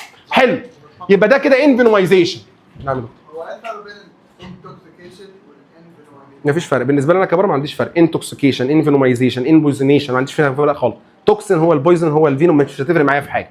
حلو، يبقى ده كده الانفينومايزيشن. طيب ايه تاني يا دكتور؟ حد وانا بسال دلوقتي قال لي بتعمل لي حساسيه. طبعا. دلوقتي يا دكتور عندي حشره، الحشره دي جت قرصتني. هي انت عارف لما بتيجي تقرصك هي بتعمل ايه؟ هي بتحط بقها جوه جسمك، بقها جوه دمك. طب بقها ده عباره عن ايه؟ عباره عن ماوس. الماوس ده بيبقى مليان سليفري جلاند. تخيل ان هذه الحشره، انا اسف بتريل عليك. تخيل بقى ان السلايفا بتاعتها دي اكيد حاجه مؤذيه. اذا وجود السلايفا على الجلد طبيعي ان انت تلاقي نفسك بعد ما اتقرصت تلاقي جلدك احمر شويه، بيحصل الرجي وديرماتيتس وحاجات من هذا القبيل، يبقى ممكن يحصل الرجي. طب اخر حاجه بقى يا دكتور، عندي درسين السنه دي مهمين جدا جدا جدا جدا، فيهم الحشرات مش بس بتقرص الانسان وتمشي، او مش بس بتعمل مثلا حاجه معينه وتمشي، لا، هي بتتمكن من جسم الانسان لدرجه انها بتعمل انفيجن للهيومن تيشو اند ديستركشن اوف ذا هيومن تيشو. اذا بعض الحشرات يا دكتور بتعمل حاجه اسمها تيشو انفيجن. التيشو انفيجن يا دكتور او التيشو ديستركشن اللي مكتوب عند حضرتك ده، عندك مثالين، معلش بس المثال الاولاني ترجمه، اللي هو سكيبز. اكتب على كلمه سكيبز الجرب، اكتب على كلمه سكيبز الجرب. مش فاهم يا دكتور؟ لما نيجي ناخد السكيبز هناخده، والله العظيم هناخده بالتفصيل، بس لما نيجي ناخد السكيبز يا دكتور هتعرف ان السكيبز هو عباره عن حشره. حشره ثمانيه الاقدام اسمها الساركوميتاس اسكابياي. انت عارف الحشره دي بتبقى عايشه في الايد او عايشه على الجلد. الحشره دي يا دكتور مشكلتها كلها انها بتقعد تاكل في الايد وبتقعد تعمل سيفير اريتيشن لدرجه ان الشخص ده بيقعد يهرش. انا بهرش ليه؟ يعني ايه اللي بيخليني اهرش؟ ان انا حصل عندي اريتيشن فانا عايز اقلل الاريتيشن ده بان انا اهرش. يعني انا دلوقتي جلدي بياكلني، انا جلدي دلوقتي حالا بياكلني اهو. طب انا عشان اقلل الحكه دي اعمل ايه؟ عشان اقلل الاكلان ده اهرش. انا كأن انا بعمل لها ستيميوليشن تاني، صح؟ اهو يا دكتور بتوصل العيان لمرحله انه بيقعد يهرش لدرجه ان حرفيا في السكيبز الشخص بيسحب جلده وهو بيهرش. يعني هو بيهرش كده يا دكتور بيروح جاي ساحب جلده معاه، يعني بيعمل ديستراكشن، فده اسمه تيشو انفيجن او تيشو ديستراكشن. يبقى يا دكتور الاهميه الطبيه للحشرات الميديكال امبورتنس تكمل في خانتين. الخانه الاولى ايه المشاكل اللي الحشره بتعملها؟ انا جامعها لك في كلمه بيت. بي اي اي تي. بي بيست اوف مان اللي هو النوزينس والانوينس. بي بلاد سكشن او بلاد لوس. اي انفينومايزيشن. اي انتوموفوبيا. اي الرجي. تي تيشو ديستراكشن اند تيشو انفيجن. حد عنده مشكله في الكلام ده لحد دلوقتي؟ هل انا جبت سيره اي مرض الحشره نقلته؟ انا بقول لك الحشره نفسها عملت ايه؟ الحشره مصت دمك، الحشره دخلت السلايفا بتاعتها فعملت لك حساسيه، الحشره وجودها خلاك تخاف، الحشره حطت جواك توكسين، الحشره عملت ديستراكشن للتيشو، كل ده الحشره بنفسها اللي عملته. فيسموا الموضوع ده دايركت ايجنت او هارم بروديوسد باي الارثروبود اتسيلف. حد عنده مشكله في الكلام ده؟ بيست اوف مان معناها قفه الانسان. الازعاج. الحشرات تخيل يكون عندك دبانه تخيل يكون عندك ناموسه بتقرص وتمشي، الحاجه دي بتقرفك اللي هو انت قاعد مش طايق نفسي. هي مش طايق نفسي دي اسمها بيست اوف مان. تمام؟ قول يا دكتور. ايه؟ دكتور ايه؟ لا ما شفتوش، لا ما اتفرجتش عليه ومش عايز اتفرج عليه بصراحه. طالما انتوا ما بتتفرجوش على الحاجات اللي انا بتفرج عليها مش هتفرج على الحاجات اللي انتوا بتتفرجوا عليها. خلاص انا مش عايز اتفرج على دكتور ميرفي يا عم، انا حر مش عايز اتفرج عليه. طيب ده كده المشكله الاولى. المشكله الثانيه والاهم بقى يا دكتور واهم حاجه في الموضوع كله هو الديزيز ترانسميشن. يعني ايه بقى ديزيز ترانسميشن؟ اهميه الحشرات يا دكتور في نقل المرض. تعالى بقى نتكلم كلام طبي شويه، تعالى كده نتكلم كلام شويه فيه شويه علم. دكتور انا مشكلتي كلها في الحشرات انها بتنقل امراض. يعني ايه يا دكتور بتنقل امراض؟ يعني بيكون عندي حشره وليكن مثلا ناموس ودبان. الناموس والدبان ده يا دكتور عنده القدره انه ينقل الاف البكتيريا والاف الفيروسات والاف الفطريات والاف الديدان والاف البروتوزوا من بني ادم لبني ادم. اصل هذه الحشرات يا دكتور بتتميز دايما بانها حشرات بتنتقل من مكان لمكان، سواء عن طريق انها بتطير، سواء عن طريق انها بتزحف، المهم انها حامل شديد جدا للامراض، حامل كبير جدا للامراض. يبقى انا يا دكتور اهميه الحشره ان انا لازم اقول لك ايه هو الديزيز اللي بيكون ترانسميتد باي الارثروبود. يبقى الميديكال امبورتنس اوف ارثروبود حاجتين، رقم واحد هارم بروديوسد باي الارثروبود اتسيلف، رقم اثنين ديزيز ترانسميشن. طيب هي يا دكتور بتنقل الامراض ازاي؟ قال لك بتنقل الامراض بحاجه من ثلاثه. الحشرات بتنقل امراض بحاجه من ثلاثه، يا اما دايركت يا اما باسيف يا اما اكتف. ارجوك 10 دقائق صمت، افهم مني الكلام وبعد كده تعالى بقى افهمك الكلام ماشي ازاي. دكتور الديزيز ترانسميشن يا اولاد عباره عن حاجه من ثلاثه. عشان الحشرات تنقل امراض فهي حاجه من ثلاثه. تعال نبدا باول حاجه واسهل حاجه فيهم، ان المرض يا دكتور او الحشره دي لما تيجي تنقل المرض بتنقله بشكل دايركت. يعني ايه يا دكتور كلمه دايركت؟ يعني بشكل مباشر. طيب دكتور ممكن تديني مثال وتقول لي اكتب عليها ايه؟ هقول لك مثال. شفتوا الجرب اللي انا شرحته لك من شويه؟ مش انا قلت لكم ان الجرب دي حشره كده ايا كان اسمها ايه، ما اعرفش اسمها ايه، بس الحشره ديت عايشه في ايدي. انتوا عارفين ان هذه الحشره بتعمل مرض اسمه جرب؟ يا دكتور عرفنا. طب انتوا عارفين ان الحشره دي بتنتقل عن طريق الدايركت كونتاكت؟ يا دكتور كلمه دايركت معناها ان الحشره بتنقل المرض مباشره من انسان لانسان، يعني عن طريق التلامس او عن طريق الاحتكاك. فاكتب لي على كلمه دايركت دي مباشره من انسان لانسان. اكتب لي عليها كده مباشره من انسان لانسان. يعني يا دكتور يعني يقول لك والله انها تنتقل عن طريق الكلوز كونتاكت. يعني يا دكتور يا دوبك تتنقل دايركت فروم مان تو مان باي كلوز كونتاكت. يعني يا دكتور يعني لو حضرتك بتفكري ان انت تكوني دكتوره جلديه في يوم من الايام خلي بالك انك لو كشفتي على عيان عنده جرب ولمستيه هيتنقل لك المرض. عشان كده دايما دكاتره الجلديه لازم بيكونوا لابسين حاجه في ايديهم، لابسين جلافز، لابسين حاجه عشان خاطر الامراض. ده انا بقول مرض من اصل كذا مرض معدي، امراض كتير جدا في الجلديه معديه، اهو من ضمن الامراض المعديه في الجلديه المرض اللي اسمه السكيبز اللي هو الجرب. يبقى رقم واحد، مش فاهم يا دكتور هو ده نقل مرض؟ يا دكتور، ما هو الحشره اللي اسمها ساركوبيتاس دي هي بتعمل مرض اسمه سكيبز. المرض ده اتنقل من احمد لمحمد لان احمد سلم على محمد وقام باس وخده بالحضن، بس هي دي النقطه كلها. فده اسمه دايركت، ودي خلاص سيبك منها انساها، ده مثال ملوش دعوه. طيب تعالى بقى يا دكتور فهمني يعني ايه كلمه باسيف ويعني ايه كلمه اكتف. طيب بص يا سيدي، انا هفترض ان الستاندرد بتاعي بكتيريا. احنا هنضرب مثال ان الحشرات هتنقل بكتيريا. حلو، انا يا اولاد هقول ان البكتيريا دي هاخد منهم خمس امثله. البكتيريا دي يا دكتور كانت في الاول خالص عباره عن مرحله اسمها A، كبرت بعد كده وبقت مرحله اسمها B، كبرت بعد كده وبقت مرحله اسمها C. يعني البكتيريا دي انا بضرب مثال. انت تعرف بكتيريا؟ خدتوا مايكروبيولوجي ولا لسه؟ خدتوا بس لسه ما خدتوش اسماء، صح؟ فاحنا ما نعرفش بكتيريا، احنا ما نعرفش اسماء بكتيريا، تمام؟ فانا هعتبر ان انت عندك بكتيريا مالهاش اسم، اللي ما تتسماش. البكتيريا دي يا دكتور بتكبر من كونها ايه لبي لسي. حلو، تعالى بقى اما نشوف الحشره هتنقل البكتيريا ازاي. قال لك بص يا سيدي، الحشره عشان تنقل بكتيريايه فهي قدامها احتمال من اتنين، والكلام منطقي جدا بس ابوس ايدك ركز فيه.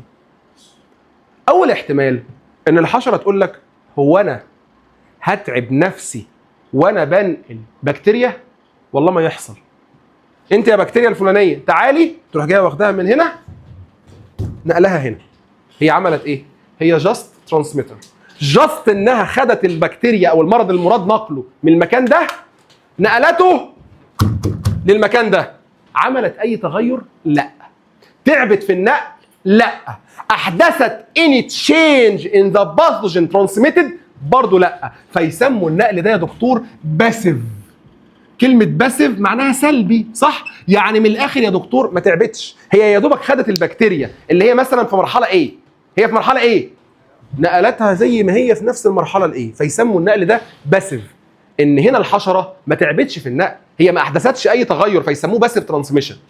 في مشكلة؟ ولا أي مشكلة؟ أما بقى في حشرة تانية فتقول لك لا لا لا، البكتيريا اللي هنا دي موجودة في مرحلة اسمها إيه؟ انا هاخد البكتيريا ادخلها جوه جسمي، انا حشره، انا دلوقتي بتكلم كاني حشره، تمام؟ انا هاخد البكتيريا دي ادخلها جوه جسمي واعمل تغيرات في البكتيريا، ازود عدد البكتيريا، اغير مرحله البكتيريا بدل ما هي ايه تبقى بي، او بدل ما هي بي تبقى سي. المهم ان انا هعمل فيها تغير، وبعد ما هعمل التغير ده هنقلها الناحيه الثانيه. انا هنا يا دكتور الحشره وهي بتنقل البكتيريا تعبت ولا ما تعبتش؟ تعبت. احدثت تغير ولا لا؟ احدثت. فيسموا النقل ده اكتف. يبقى يا دكتور الحشرات عشان تنقل امراض قدامها كام احتمال يا اولاد؟ احتمالين، سيبك من الدايركت، هم احتمالين. يا اما انها لا تحدث اي تغير في المرض اللي هيتنقل، فساعتها النقل يعتبر باسيف. باسيف يعني ما عملتش تغير، ما عملتش اي تغير، فيسموه باسيف. او انها تحدث تغير في الحاجه اللي المفروض انها تتنقل، سواء كان بكتيريا او فيروس او ايا كان، فساعتها يسموا النقل ده اكتف. طب انت عارف بقى بيسموه كل واحد من دول له اسم تاني ولطيف قوي. انت عارف الباسيف ده بيسموه ايه؟ بيسموه ميكانيكال.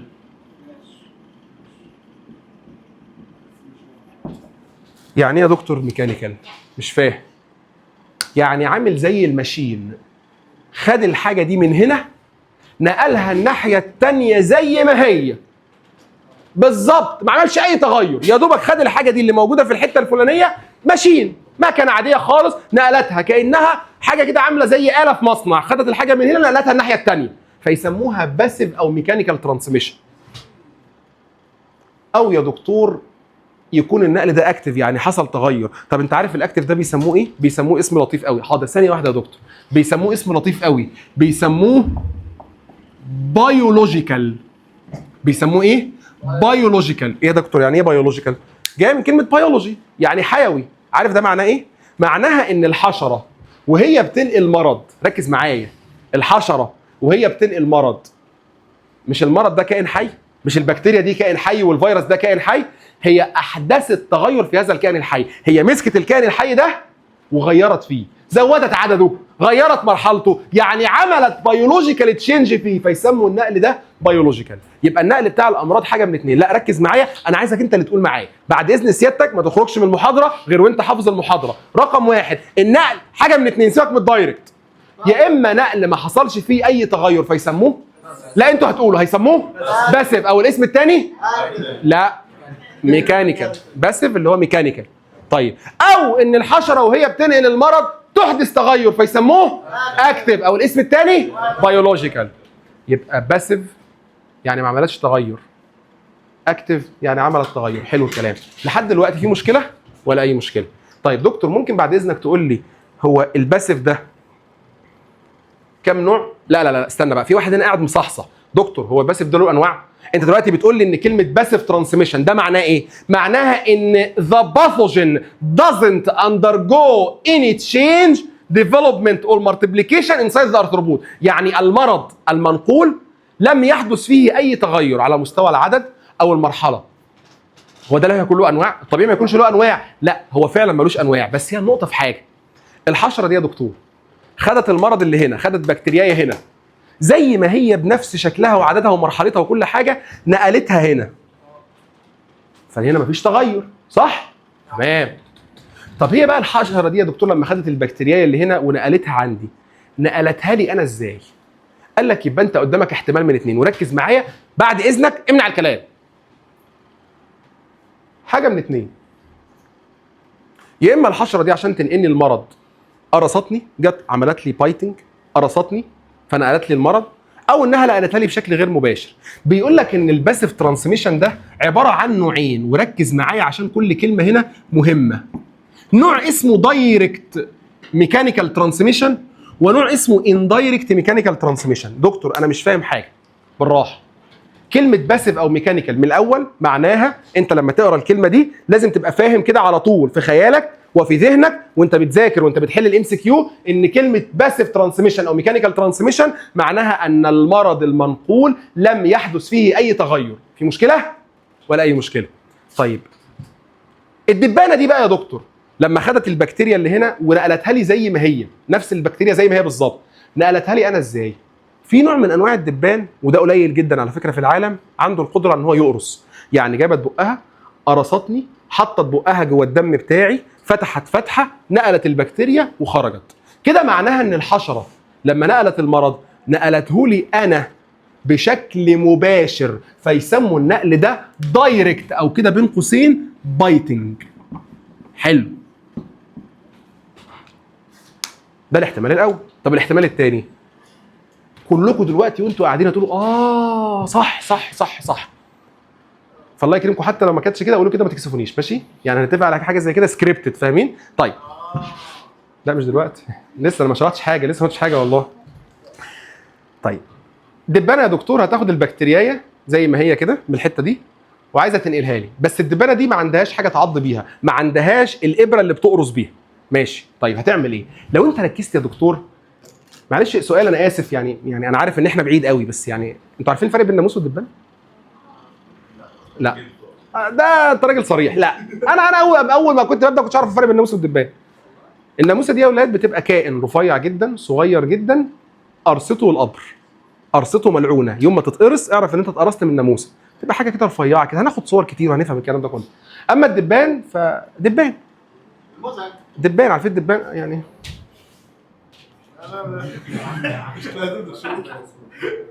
بصوا يا اولاد، شايفين دي ناموسه، تمام؟ دي اسمها ناموسه. طيب شايفين دول دبان، تمام؟ اللي على اليمين دبانه، برضه دبانه موجوده برضه، تمام؟ طيب معلش انا اسف والله يا اولاد ان انا يعني انا بكسر حماسكم للعلم، بس يعني هو ماده عليها درجات ودرجات كتير وامتحاناتها صعبه، فيعني لازم اشرحها. طيب ركز بقى معايا عشان تقول الكلمه اللي قلت لك عليها. الدبان يا دكتور اللي موجود عندنا في البيت ما بيقرصش، يعني الدبان اللي في البيت لو انت ركزت كده في الدبانه لو جت على جلدك عمرها ما تقرصك، هي اخرها تقعد شويه كده تقف على جلدك وتمشي. طب انتوا عارفين يا ولاد الدبان ده بينقل الامراض ازاي؟ بص الله يفتح عليك، شاطر شاطر. بتاخد الدبانه يا اولاد لما بتيجي تاخد المرض بتاخد مثلا بكتيريا زي بكتيريا اسمها شيجيلا، ودي بتعمل حاجه اسمها تسمم الطعام. بتاخد بكتيريا، لما بتاخد البكتيريا ما بتحطهاش جوه بقها، بتحطها على رجلها. طب وبعدين بتيجي يا دكتور الدبانه دي تقف على طبق السلطه اللي انت بتاكله، الدبانه بتعمل حركه عامله كده. حد شاف الحركه دي قبل كده؟ حد خد باله من الحركه دي قبل كده؟ هي مش بتسقف، لا يا حبيبي، هي بتعمل ايه؟ هي بتعطيك من خيرات الله، محمله بلاوي سودة فبتنقلها لك. بتعمل ايه؟ حرفيا ده اللي بيحصل. هي كده يا دكتور، انا لما اجي اكل الطبق ده اللي فيه بكتيريا بتعمل تسمم طعام، مش انا كده هيجي لي تسمم طعام؟ صح؟ اذا انا كده اتنقل لي المرض، بس المرض دلوقتي اتنقل لي بشكل مباشر ولا غير مباشر؟ غير مباشر. انت عارف ايه اللي حصل؟ الدبانه خدت البكتيريا اللي موجوده هنا نقلتها على الكتاب بتاعي، وانا لما لمست الكتاب بتاعي ورحت اكل جالي المرض.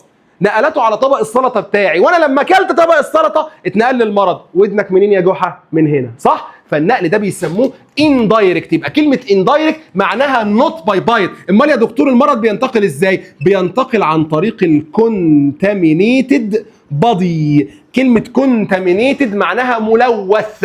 كلمه كونتامينيتد معناها ملوث، يعني الدبانه جسمها ملوث. هي لما تمسك الدبانه كده بقى ونشوفها تحت الميكروسكوب تلاقي ان جسمها عباره عن آلاف البكتيريات والفيروسات. عشان كده الدبان ده حاجه سيئه، وعشان دي حاجه خطر. وعشان كده مش عايز اقول لك ان في هنا يعني كيانات في الدوله، وفي اي دوله محترمه مصر وغير مصر هدفها الكبير هي القضاء على الحشرات. من ضمن هذه الكيانات هو الدبان، لان الدبان لما نيجي ناخد ان شاء الله بينقل اكتر من 1000 مرض. الدبانه الواحده عندها القدره انها تنقل اكتر من 1000 مرض. حد شاطر يقول لي ليه الرقم الكبير ده؟ ممكن ده بتنقل اي مرض وكل مرض. ها؟ ايوه صح، انتوا قربتوا صح. ما تفكرش بتفكير معقد كده. الموضوع يا جدعان انا اسئلتي تافهه. يعني احنا يا جدعان احنا بنتكلم في ناموس الدبان، فاهم؟ فقشطه صباح الفل. ها صح انت قربت. ايه كان السؤال؟ ليه الدبان بينقل اكتر من 1000 مرض؟ ايوه صح كلكم صح، بس انتوا مش عارفين تسووا الحته. هي كلكم صح. دكتور هو الدبان ده لما بيجي ينقل المرض بيعمل فيه تغير ولا لا؟ لا، يعني ما بيتعبش. يعني النقل ده بيكون عباره عن باسيف او ميكانيكال. كلفه حاجه؟ خلاص يا عم اركب. طب وفي نفس الوقت النقل اندايركت، هي مش محتاجه تروح للدكتور فلان وتقرصه عشان تنقل المرض، لا. هي يا معلم راحت على بتاع الفته الكبير اللي احنا حاطينه في نص السفره ونقلت حطت عليه الامراض. فمع كل معلقه حد بياكلها بيتنقل له المرض. فاهمين اللقطه ماشيه ازاي؟ هو ده بيكون السبب في كده انها بتنقل امراض كتير جدا. عشان كده يا دكتور افتح المذكره يقول لك رقم 1 ديزيز ترانسميشن، رقم 1 دايركت. كلمه دايركت معناها ان المرض بينتقل مباشره من الانسان للانسان. يعني هي مش محتاجه هنا ان الحشره تروح مش هي اللي تروح، لا ده انا اللي بروح لها. انا عندي واحد صاحبي جربان، اول ما شفته اهلا رحت جاي واخده بالحضن، انا كده اتنقل الجرب. فالمرض كده انتقل بشكل دايركت، ان الارثروبود نفسها الحشره نفسها هي اللي بتتنقل من انسان لانسان عن طريق الكلوز كونتاكت، زي مرض الجرب اللي اسمه السكيبس. رقم 2 ميكانيكال. كلمه ميكانيكال او باسيف اكتب عليها لا يحدث اي تغيير في المرض المنقول. كلمه باسيف او ميكانيكال معناها لن ولم يحدث اي تغيير في المرض المنقول. باسيف سلبي، الحشره لما خدت المرض نقلته من هنا لهنا زي ما هو. والباسيف ده عباره عن نوعين، يا اما دايركت ده معناها ان الحشره جت قرصتني ونقلت لي المرض، هي جايه لي انا بالاسم بشكل مباشر عشان تنقل المرض، فيسموها دايركت ميكانيكال. اما ان دايركت فمعناها انها ما بتقدرش تقرص. امال عملت ايه يا دكتور؟ جسمها ملوث، فهي لما نفضت اللي موجود على جسمها على الاكل بتاعي وانا اكلت جالي المرض. انا اتنقل لي المرض صح، بس بشكل غير مباشر. اتنقل لي المرض من الطبق بتاع الاكل اللي الدبانه لوثته بالبكتيريا اللي شايلاها. انت متخيل الموضوع ماشي ازاي؟ فيسموا النقل ده اندايركت. او الاندايركت هنا مكتوبه جنبه كده بالاخضر all house fly transmission. all house fly transmission. ايه الهاوس فلاي؟ اكتب عليها الذبابه المنزليه، الدبانه بتاعت البيت. كل الامراض اللي بتنقله الدبان في البيت بيتنقل اندايركت ميكانيكال. اكتب عليها، انا مش عايز احلف بس والله هتجيلك جمله ام سي كيو السنه دي في الميد او في الفاينل. انا بحلف بالله مفيش امتحان باره ما بيجيش في الجمله دي. ايه الجمله يا دكتور؟ مش فاهم. هيقول لك ان الحشره اللي اسمها هاوس فلاي، او لها اسم تاني هناخده قدام. الحشره دي بتنقل الامراض ازاي؟ وهيديك 4 اختيارات. عارف الاختيار بتاعنا هيبقى اسمه ايه؟ هيبقى اسمه اندايركت ميكانيكال ترانسميشن. هو بتنقل الامراض بشكل اندايركت ميكانيكال. هو ميكانيكال ما بتتعبش فيه، ولما بتنقله لي بشكل غير مباشر. حد عنده مشكله في الكلام ده؟ اعيد تاني، اقول تاني. دايركت تقرصك يا دكتور. ناموسه خدت مرض ما عملتش فيه تغير، خدت البكتيريا، هم 5 بكتيريات زي ما هم ال5 بكتيريات، بس لما جت تنقل المرض مش حطته على الاكل وانا اكلت، لا هي جت قرصتني، فجت لك انت بشكل شخصي مباشر قرصتك ونقلت لك المرض، فيسموها دايركت ميكانيك. طيب ده كده النوع الاولاني. طب النوع الثاني بقى اللي فيه الشغل بقى، لا يا دكتور ده نوع اسمه اكتف. اكتف ده يعني ايه؟ يعني الحشره لما خدت المرض ما اكتفتش بانها نقلت المرض من مكان لمكان، لا لا لا لا، ده هي لما جت تنقله احدثت فيه تغيرات. طب ما تيجي كده نضرب مثال، تعالى كده اما نشوف انواع التغيرات دي ممكن تكون ايه. قال لك والله يا دكتور هي احتمال من 4، او صراحه هم احتمال من 3. طيب تعالى كده ناخد مثال، خليني معاك وناخد مثال. لو انا افترضت يا دكتور ان انا عندي ناموسه، الناموسه ديت خدت 5 بكتيريات من المرحله A. هي خدت 5 بكتيريات من المرحله A. الكلام ده كان النهارده. جت الناموسه دي بكره نقلت لي المرض، بس عارف نقلته لي ازاي؟ نقلته لي 100 بكتيريا من المرحله A. تاني الناموسه كانت معاها 5 بكتيريات مرحلتهم A. لما جت نقلت انا المرض ما نقلتهمش 5، لا ده هي خلت البكتيريا تكبر وتزود في عددها وتزود في عددها، فبدل ما هم 5 بقوا 100. حصل تغير ولا ما حصلش تغير؟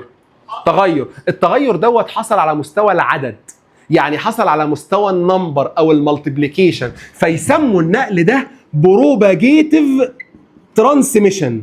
كلمة بروباجيتيف معناها زيادة في العدد.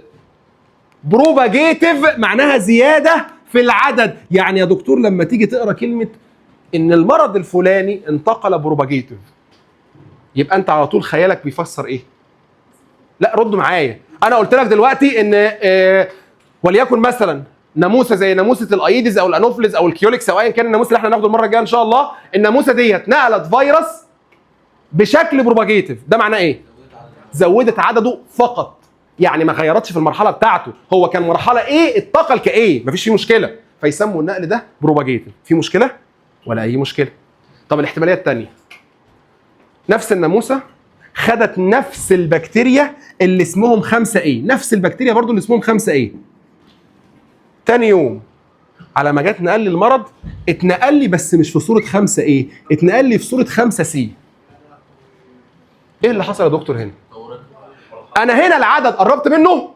لا، بس انا هنا غيرت في مرحله المرض المنقول. هم كانوا بكتيريا مرحلتهم ايه؟ لسه صغيرين ايا كان، على ما اتنقلوا لي بقوا سي، بقوا 5C. يعني هنا يا دكتور التغير اللي حصل في العدد ولا في المرحله؟ في المرحله. فعارف بيسموا النقل ده ايه؟ بيسموه سايكلو ديفلوبمنتال. يسموه سايكلو ديفلوبمنتال. كلمه ديفلوبمنت معناها نمو، معناها جروث، معناها ان المرحله اتغيرت دون ان من غير ما نقرب من الايه؟ من العدد. فده الاحتماليه الثانيه، كلام منطقي. يبقى اول احتماليه يا دكتور ان انا اغير في عدد المرض المنقول، يسموا النقل ده ايه؟ لا رد عليا. لما اغير في العدد بس اسمي النقل ده ايه؟ بروباجيتيف. يسموه ايه؟ بروباجيتيف. لما اغير المرحله بس يسموه ايه؟ سايكلو ديفلوبمنتال. طب الاحتمال الثالث مش محتاجه حاجه، خدت يا دكتور 5 بكتيريات في المرحله ايه، نقلتهم لي في صوره 100C. ايه اللي حصل هنا؟ غيرت عدد وغيرت مرحله، صح؟ طيب معلش انا راجل بزهق من الحفظ، ممكن تساعدني بعد اذنك؟ هو لما كانت بتغير العدد بس النقل كان اسمه ايه؟ بروباجيتيف. طب لما بتغير المرحله بس النقل كان اسمه ايه؟ سايكلو ديفلوبمنتال. طب لما تغير الاثنين تيجي نجمع الكلمتين مع بعض، مش دي اسمها بروباجيتيف ودي اسمها سايكلو ديفلوبمنتال؟ لما يحصل الاثنين مع بعض النقل ده بيسموه سايكلو بروباجيتيف. يبقى انا عندي احتماليه نقل الامراض باحداث تغيير في المرض المنقول حاجه من 3، يا اما غير في العدد بس فيسموه بروباجيتيف، يا اما غير في المرحله بس فيسموها سايكلو ديفلوبمنتال، يا اما غير في العدد والمرحله فيسموها سايكلو بروباجيتيف. افتح كده المذكره. يبقى تاني نوع يا دكتور في النقل او تالت نوع اللي اسمه بيولوجيكال او بيسموه اكتيف ترانسميشن. بص بص بص بص الكلام المكتوب، الله يكرمك اقرا كده الكلام المكتوب. يقول لك ان الارثروبود از ان اوبليجاتوري فيكتور. يعني ايه كلمه فيكتور؟ يعني ناقل. ناقل. طب يعني ايه كلمه اوبليجاتوري؟ يعني اجباري. هو ناقل اجباري. انت عارف ده معناه ايه؟ انت مش واخد بالك. ممكن تكمل الجمله بعد اذنك؟ كمل كده الجمله. and act as an essential part of the life cycle of the parasite او pathogen. واقسم بالله ما فاهم اي كلمه، والله ما فاهم اي كلمه. دكتور مش هنا الحشره عشان تنقل المرض عملت فيه تغير، سواء غيرت عدده او مرحلته او عدده ومرحلته؟ انت عارف ده معناه ايه؟ معناها ان المرض اللي بيتنقل ده، البكتيريا اللي انا عمال اضرب لك عليها مثال A وB وC والحاجات دي، المرض ده يا ولاد جزء من حياته لازم يكون عن طريق الحشره اللي بتنقله. برضه مش فاهم اي حاجه. انا عندي مرض معين، دوده مثلا، مش احنا عندنا البارازايتس 3 انواع، هيلمنث وبروتوزوا وارثروبود؟ مش قلنا ان كلمه هيلمنث دي معناها ديدان؟ تمام. في عندنا دوده شريطيه كده بتبقى صغيره خالص. الدوده دي يا دكتور بتنتقل عن طريق بعض انواع البراغيث. طيب ده معناه ايه؟ معناه يا دكتور ان دوره حياه هذه الدوده ما بيكملش من غير البرغوث. يعني عايز يقول لك ان الحشره هنا هي مش جاست ترانسميتر، هي مش بس مجرد انها بتنقل، لا، ده جزء من دوره حياه المرض المنقول. لان ده المرض عشان يتنقل او المرض عشان خاطر الكائن ده يكبر يتحول من كونه A ل C او من كونه 5 ل 100، ده جروث. اهو الجروث ده ما بيحصلش غير جوه الحشره دي. يعني عايز يقول لك ان من غير الحشره المرض مش موجود، يعني هما الاثنين بيكملوا بعض، فيسموا النقل ده اكتيف او بيولوجيكال. كام نوع يا دكتور؟ 3.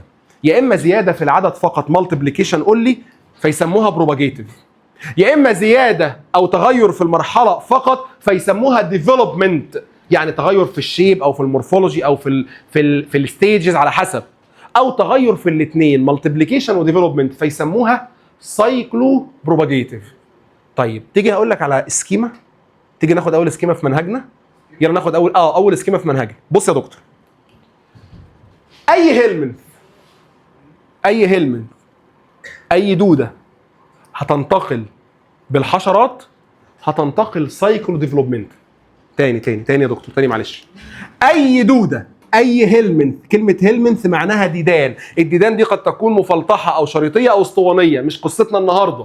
بس لما تيجي تسمعني بقول لك ان الحشره الفلانيه نقلت دوده معينه، اعرف ان النقل ده بيكون سايكلو ديفلوبمنتال. عشان كده هتلاقي عندك رمز كده موجود في الجدول، شايف مكتوب ايه؟ مكتوب HCD. ده معناه ايه؟ معناها ان كل الهيلمنث، حرف الاتش ده بيرمز للهيلمنث، كل الهيلمنث بتنتقل سايكلو ديفلوبمنتال. يعني ايه يا دكتور؟ يعني يا اولاد لما اجي اقول لك مثلا ان نوع من انواع الناموس بينقل هيلمنث اسطوانيه، دوده اسطوانيه، عارف ده معناه ايه؟ معناها ان الناموسه لما خدت الدوده غيرت مرحلتها دون ان تؤثر على عددها. يعني الناموسه دي لما جت خدت المرض اللي هتنقله اللي هو الهيلمنت اللي هتنقله، غيرت المرحله من غير ما تاثر على العدد. يبقى انت على طول من غير ما تفكر لما تلاقي ان في هيلمنت بيتنقل اعرف ان النقل ده سايكلو ديفلوبمنتال. تمام؟ خد القاعده الثانيه. اي بروتوزوا، كلمه بروتوزوا معناها كائنات احاديه الخليه، الكائنات اللي بتعمل الاميبا والملاريا وحاجات كده كتير نبقى ناخدها. لو سمعت ان في مرض من انواع البروتوزوا انتقل بالحشرات فاعرف ان النقل ده يا دكتور سايكلو بروباجيتيف. عشان كده هتلاقي الرمز عندك BCB. كلمه بي معناها بروتوزوا، كلمه بي حرف البي ده معناها البروتوزوا. يعني عايز يقول لك ان كل البروتوزوا بتنتقل سايكلو بروباجيتيف. يبقى يا دكتور الهيلمنث لو انتقلت بيولوجيكال بتنتقل سايكلو ديفلوبمنتال، يعني بيحصل تغير في المرحله فقط. البروتوزوا لو انتقلت عن طريق الحشرات بتنتقل سايكلو بروباجيتيف. انتوا عارفين ايه اشهر بروتوزوا بتتنقل عندي في العالم كله؟ البلاريا.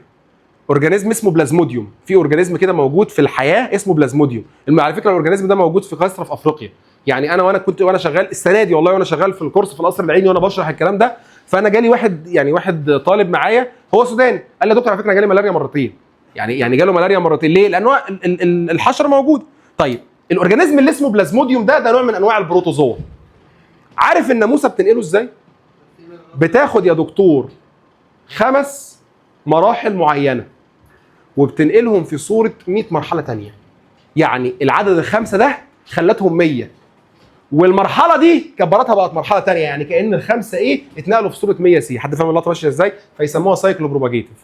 طيب اي حاجه بره منهج البارة، اي حاجه بره منهج البارة، يعني هو منهج البارة ده عباره عن ايه؟ عباره عن ال3 حاجات دول. لو سمعتني في البارة بشرح حاجه غير ال3 دول سيبني وامشي. انا في البارة ما بشرحش غير 3، يا اما هيلمنث يعني ديدان، يا اما بروتوزوا يعني وحدات خليه، يا اما ارثروبود يعني حشرات او مفصليات. طب اي حاجه بقى بره، اي حاجه هيقول لك الدكتور زياد او هيقول لك اي حد في دكاتره المايكرو، اي حاجه بره، بكتيريا، فيروس، فنجاي، حاجه اسمها ريكيتسيا بتنتقل بروباجيتيف. يبقى اي حاجه بره منهج البارة اكتب على حرف البي والفي والاف والار، اكتب اي حاجه بره منهج البارة. البي ده اللي هو البكتيريا، الفي اللي هو الفيروس، الاف اللي هو الفنجاي، والار الريكيتسيا. معلش بس اكتب لي عليها كده اي حاجه بره منهج البارة. قول يا دكتور كنت عايز تسال في ايه؟ انت قلت الباراسايتس بتعتمد على الذبابه او على الدبانه. الدبانه ازاي بتعتمد على الباراسايتس؟ مش بتعتمد عليها، هي العكس، ان الكائن اللي بينتقل ده معتمد اعتماد كلي على الحشره اللي بتنقله. يعني من غير الحشره الكائن ده مش هيكون موجود، بس هذا الفكره، لكن مش العكس. يبقى يا دكتور معلش اصل انا ذاكرتي ضعيفه شويه. انت قلت لي ان النقل بتاع الامراض كام احتمال؟ 3. يا اما النقل يكون بشكل مباشر فيسموه دايركت ترانسميشن، يا اما النقل يكون من غير ما يحصل اي تغير في المرض المنقول فيسموه، لا قول معايا، يسموه باسيف او ميكانيكال. يا اما النقل اللي يكون النقل بتاع المرض يا دكتور يحصل فيه تغير على مستوى المرض المنقول فيسموه اكتيف او بيولوجيكال. الباسيف والميكانيكال ده حاجه من اتنين، انا المرض ما حصلش فيه تغير بس لما جت نقل لي، يا اما الحشره قرصتني فنقلت المرض فيسموها دايركت ميكانيكال، او انها حطته على الاكل بتاعي فانا لما اكلت جالي المرض فيسموها اندايركت ميكانيكال. اما البيولوجيكال او الاكتيف فهو احتمال من 4، لا هم 3 لحد دلوقتي. يا اما التغير ده يكون على مستوى العدد فقط فيسموها بروباجيتيف، يا اما يكون على مستوى المرحله فقط فيسموها سايكلو ديفلوبمنتال، يا اما يكون على مستوى العدد والمرحله فيسموها سايكلو بروباجيتيف. حد عنده مشكله في الكلام ده ولا اي حاجه؟ حد خد باله النقل ده عباره عن ايه؟ لا انتوا مش مركزين. لا مش احنا مركزين يا دكتور، بس انا مش فاهم سؤالك. ايه سؤالي؟ النقل ده عباره عن ايه دلوقتي؟ انا يا اما غيرت في العدد بتاع المرض المنقول، صح؟ يا اما غيرت في المرحله بتاعه المرض المنقول، يا اما غيرت في العدد والمرحله بتاعه المرض المنقول. واخدين بالكم ان السهم ماشي كده؟ يعني ال5 ايه بقوا 100 ايه، ال5 ايه بقوا 5 سي، ال5 ايه، يعني السهم ماشي كده، صح؟ طيب في بقى نوع رابع لطيف قوي. بص بص بص بص النوع الرابع ده انا هكتبه حتى بلون مختلف. بص بص اسمه ايه؟ لطيف قوي الاسم، اسمه ترانس اوفيريان ترانسميشن. ايه ده يا دكتور؟ مش فاهم اي حاجه. لا بالراحه بالراحه. دكتور انواع التكاثر كان كام نوع؟ نوعين صح؟ يا اما كومبليت ميتامورفوزز يا اما انكومبليت ميتامورفوز. طيب الكومبليت ميتامورفوزز وانا مش عايزك تعرف اي اسم، بدا بايه؟ بدا بايج، بعد كده لارفا بوبا ادلت. طب والانكومبليت بدا بايج، اذا معناها ان الحشرات تلد ولا تبيض؟ تبيض، ما هي بدا بايج، طالما بدا بايج يبقى هي بتبيض، صح كده؟ حلو. عايز يقول لك بقى ان المرض لما بيجي ينتقل، الام بتاخد المرض المنقول تحطه في الاوفري بتاعها، فكل ما تطلع ايج هتكون ابن جديد، الابن ده بيكون عنده المرض. انتوا فاهمين؟ مش فاهمين صح؟ كمان مره بالراحه. دبانه كبيره ادلت، تمام؟ الدبانه دي عندها اوفري بيطلع ايج، عندها مبيض بيطلع ايجز كتير. الدبانه دي اصيبت بمرض او جالها مرض، شالت مثلا بكتيريا معينه، مثلا وليكن 100 بكتيريا. خدت ال 100 بكتيريا دول وقفتهم على باب الاوفري. كل ما الاوفري يطلع ايج تحط جواه بكتيريا، كل ما الاوفري يطلع ايج تحط جواه بكتيريا. طيب هو الايج دي مش مصيرها تكبر وتبقى ادلت بعد كده؟ يعني كانها بتنقل المرض منها لاولادها. انتوا عارفين ان النقل ده سيء جدا؟ عارفين ليه؟ لما يكون عندي حشره بتنقل المرض، هي بنفسها بتنقل المرض، معلش في الاول وفي الاخر هي حشره بتنقل المرض لشخص. لكن لما الحشره تنقل لاولادها ده معناها ان انا للاسف بقى عندي سلسال من الاولاد شايلين مرض هينقلوه للبشر. يعني بدل ما الدبانه، بص الدبانه صايعه برضه، بدل ما تقول لك هو انا هنقل البكتيريا دي لا الدكتور احمد، طب وليه؟ طب ما انا انقلها ل8 من عيالي وال8 دول ينقلوها ل8 دكاتره، صح؟ فاهمين اللقطه ماشيه ازاي؟ فيسموا النقل ده ترانس اوفيريان، او بيسموه اسم حلو قوي، هو بلاغي اكتر منه اي حاجه، بيسموها فيرتيكال ترانسميشن. يعني ايه فيرتيكال ترانسميشن يا دكتور؟ ما انا عارف ان فيرتيكال يعني كده، يعني ايه بقى فيرتيكال ترانسميشن؟ صح، انت تفكيرك صح. زي السلسله ماشي. زي ايه؟ زي السلسله ماشي. اي والله يفتح عليك، سلسال. يعني ايه مش فاهم؟ يعني الحشره دلوقتي شايله مرض وعملت فيه تغير والدنيا زي الفل، تمام؟ في الاخر عملت ايه الحشره دي؟ هتنقل المرض ده لمين؟ لواحد. لا ده في العادي تنقله لواحد، فالمرض انتقل منها لحد. طب امال لما تنقل لعيالها، هي فوق بتخلف عيال كتير، بتخلفهم تحتها.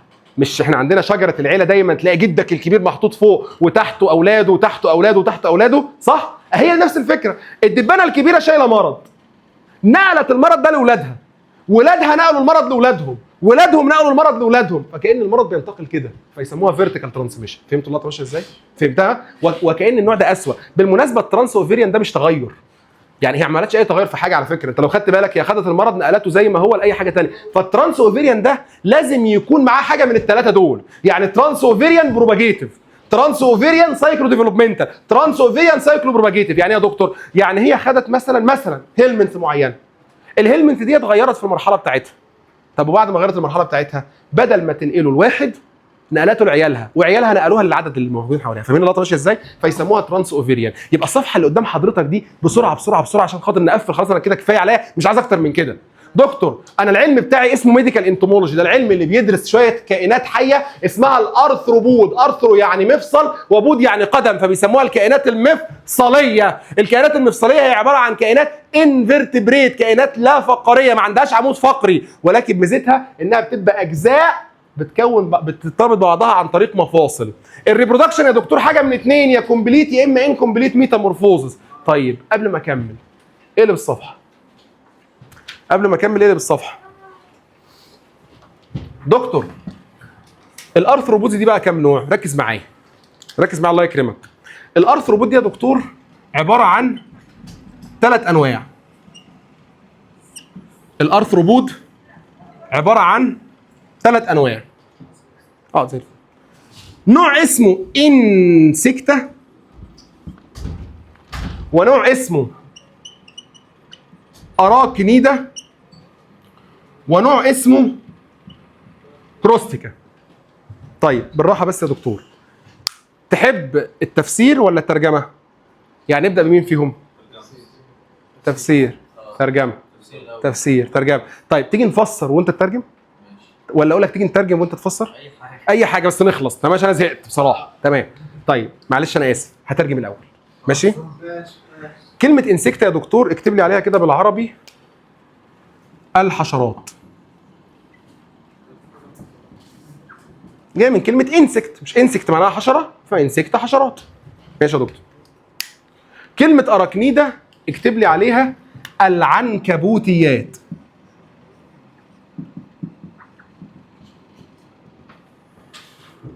انتوا لما كنتوا ثانويه عامه كنتوا عربي ولا انجليزي؟ انجليزي. في ناس انجليزي وناس عربي، صح؟ تمام. طيب الانجليزي انتوا كده هتفهموا انا قصدي ايه. العربي فاكرين لما خدتوا ان المخ بيتغطى ببعض من الاغشيه السحائيه اللي اسمها مينينجيس؟ ما خدتوش الكلام ده صح؟ تمام. خدتوه انتوا طيب في الانجليزي؟ ما خدتوهوش؟ خدتوه في الطب طيب؟ ايوه الله يفتح عليك، انت ثانويه عامه مصريه. كنت لسه اقول لك تحيا مصر يا عم الحاج وبتاع ومش عارف ايه. يا اولاد ما تحسسونيش ان انا فلاح. بالمناسبه عشان تبقوا عارفين، انا مش عارف ايه اللي عمال يحصل ده، بس انا مش عايز حاجه خلاص. انا لا هقول لكم انا كان قصدي ايه يعني، بس انا اسف ان انا بقول الكلام ده.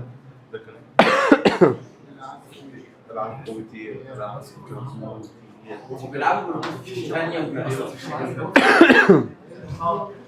بصوا يا اولاد، يعني سريعا كده، انا مولود في السعوديه اصلا، يعني انا مواليد السعوديه جده، لو حد هنا مواليد جده الله يديكم الصحه.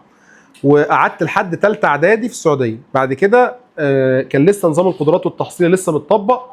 ففي حد في حد بريموت تاني تقريبا على نفس الشاشه. ماشي انا اسف خلاص. المهم جيت بعد كده ثالثه اعدادي طبقوا نظام القدرات التحصيلي قبلي بسنتين ثلاثه كده، كان لسه نظام مبهم، فانا الصراحه خفت فجيت خدت ثانويه عامه من مصر، فانا ثانويه عامه مصريه يعني. المهم لما تيجوا بعد كده هتعرفوا ان المخ بيتغطى بثلاث اغشيه اسمهم الاغشيه السحائيه او بيسموهم مننجيز. الاغشيه السحائيه دول ثلاثه، واحده اسمها الام الجافيه، واحده اسمها الام العنكبوتيه، واحده اسمها الام الحنون.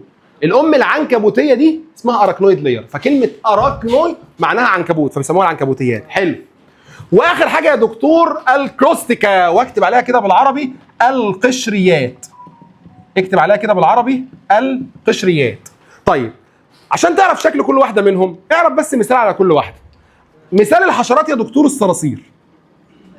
مثال الحشرات الصراصير. هو الصرصار ده بيتكون من ايه؟ بص جسمه بيبقى عباره عن 3 اجزاء. هيد يعني راس، تحتها بتيجي منطقه ثوركس يعني صدر، تحتها بتيجي منطقه بطن كده وبتبقى سيجمنتد يعني ابدومين، فجسمها بيتكون من 3 قطع. لو بصيت في اي حشره هتلاقي 3 قطع، راس بعدها صدر بعدها بطن. لما تيجي تبص عليها يا دكتور هتلاقي ان دايما بيبقى عندها 3 ازواج من الرجول، يعني بيبقى عندها 6 رجول، 3 يمين و3 شمال. دايما اللغه هنا بتكون بيرز، زوج، اصل ما ينفعش الحشره يكون عندها 5 رجول، هي مش هتمشي تعرج صح؟ فلازم يكون عندها رقم زوجي، فدايما الحشرات بيبقى عندها 6 رجول، 3 يمين و3 شمال. طيب دكتور انت قلت لي مثال الصرصار، الصرصار بيطير ولا ما بيطيرش؟ في ناس بيقولوا بتطير وفي ناس بيقولوا ما بتطيرش وفي ناس قال لك في صح؟ اهو يا دكتور الانسكتس دي في منها بعضها بيطير زي الناموس والدبان وبعضها ما بيطيرش، عشان كده بعضها بيبقى عنده زوج من الاجنحه يعني عنده جناحين، بعضها بيبقى عنده 2 بيرز اوف وينجز يعني عنده 4 اجنحه، وبعضها ما عندوش اجنحه اصلا على حسب. يبقى يا دكتور جسمها بيتكون من 3 اجزاء، هيد ثوركس ابدومين. عندها كام ليج؟ 3 بير اوف ليج. عندها كام وينج؟ يا اما 1 بير يا اما 2 بير يا اما ما فيش وينجز. طب ورقم 3 بيبقى عندها يا دكتور انتنا، 1 بير اوف انتنا. انتنا اللي هو بيسموها بالعربي قرون الاستشعار. انت عارف او هتعرف قدام ان الحشرات ما بتشوفش، الحشرات عندها عيون بس ما بتشوفش، العين بتاعتها ما بتشوفش، امال بتعرف ايه يا دكتور؟ قرون استشعار، هي بتحس المحيط اللي موجود حواليها وبتتحرك بناء على احساسها. عشان كده كان زمان في لعبه كانت لطيفه قوي، مش عارف انتوا فاكرينها ولا لا، لما الواحد كان بيشوف نمله كان بيرسم حواليها دايره، فاكرين انتوا اللعبه دي؟ كنا متخلفين زمان، ترسم دايره اهي النمله لما تحس ان في حاجه حواليها تلاقيها عمال تتحرك مش عارفه تخرج براها، تمام؟ ما علينا. يبقى الانسكت اسمها حشرات، بتتكون من 3 اجزاء، هيد وثوركس وابدومين، 3 بير اوف ليجز، 1 او 2 او نون بيرز اوف وينجز، و1 بير اوف انتنا. عايز اقول لحضرتك هي مش دي عندها 6 رجول؟ مش دي كده عندها 6 رجول؟ انت عارف الاسم الثاني ليها ايه؟ بيسموها هيكسا بودا. عارف كلمة هيكسا معناها 6؟ خدتوا كيمياء؟ خدتوا الهيكسانز؟ هيكسا معناها سداسي، فكلمة هيكسا معناها 6، وبود يعني قدم يعني سداسية الأقدام، فيسموها انسكت. حلو. النوع الثاني يا دكتور اسمها اراكنيدا. انا هنا بكلمك على العنكبوت، بكلمك على العقرب وعلى العنكبوت وعلى شويه حشرات كتير. لما تيجي تبص على شكلها بص بتكون جسمها من جزئين، جزء بيبقى عباره عن راس وصدر في حته واحده فبيسموها كيفالو ثوركس، كيفالو يعني هيد وثوركس يعني صدر، وجزء تاني بيبقى عباره عن بطن. انا هنا يا دكتور بكلمك على العنكبوت صح؟ العنكبوت بيطير؟ يبقى نو وينجز. والعنكبوت ما عندوش انتنه، مش محتاج القرون في حاجه، عنده بدل ده كله يا دكتور 4 ازواج من الرجول، يعني عنده 8 رجول، يعني عنده 4 يمين و4 شمال، فبيسموها الاراكنيدا. مش هي عندها 8 رجول؟ فيسموا النوع ده اوكتا بودا، اصل كلمه اوكتا معناها 8 وبود معناها قدم، فيسموها اوكتا بودا. حلو الكلام. اخر نوع يا دكتور الكروستيكا، القشريات. عارف مثالها ايه؟ عارف مثالها ايه؟ مثالها لطيف قوي. الجمبري. عارفين الجمبري؟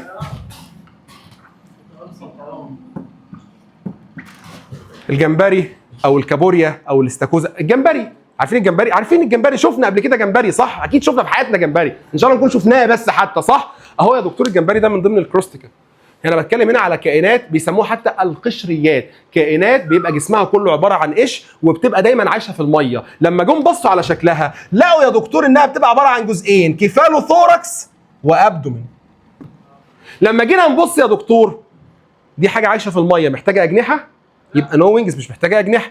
قال لك بيبقى عندها يا اما 4 يا اما 5 بير اوف ليجز. انا هنا هكلم معلش البنات، ويعني انا اسف والله ان انا اقول حاجه زي كده، بس يعني في حد منكم بيطبخ يا بنات؟ حد منكم طبخ جمبري قبل كده؟ طبختيه قبل كده؟ الله يفتح عليك. لما تيجي تطبخيه دايما بتلاحظي وانت بتنضفين رجوله كتير جدا.